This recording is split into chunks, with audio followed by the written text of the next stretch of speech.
Hi students, in this short video we're going to look at where you access and what you need to do for the Neuron and Toilet activity. So I'm going to my course modules.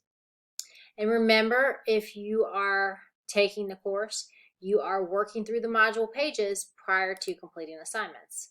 Don't just skip to the assignment. So I go into the module. I'm going to go to page 2.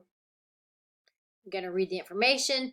Note also that there's some really cool handouts and extra resources on this gray sidebar to the right. You'll look in here. I mean, you should be working through these different, start here, but work through these different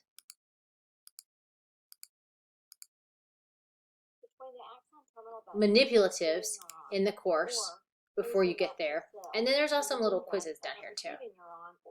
But I'm going to keep going. Okay. So I have gotten to my neural transmission page. I'm going through the whole page. I have some drag and drops where I can practice terms.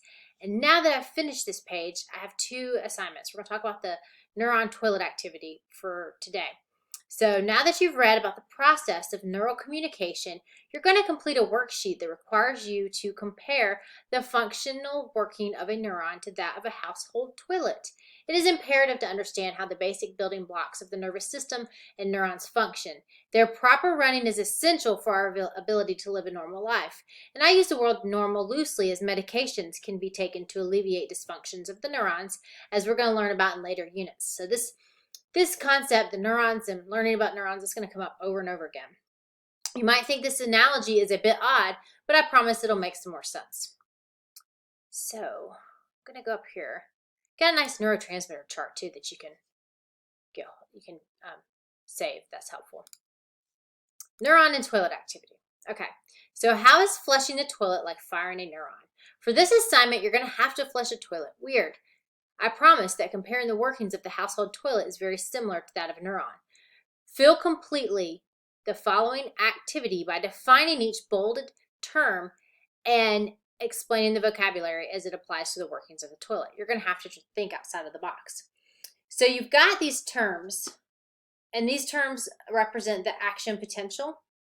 And you're going to just go ahead and define them. And then you're going to write how it compares to the workings of a toilet. From flush to finish, flush to the bowl filling back up with water. And once you are finished with the assignment, you are going to save it in an accepted format and turn it into the Dropbox. What we're not going to do is handwrite and take pictures. We're going to work either directly on this page, or we're going to create another page that has the vocabulary, the definition, and the comparison of to the working toilet. And we'll do that in some type of word processor. So I hope you enjoy this assignment and it helps you with understanding the action potential.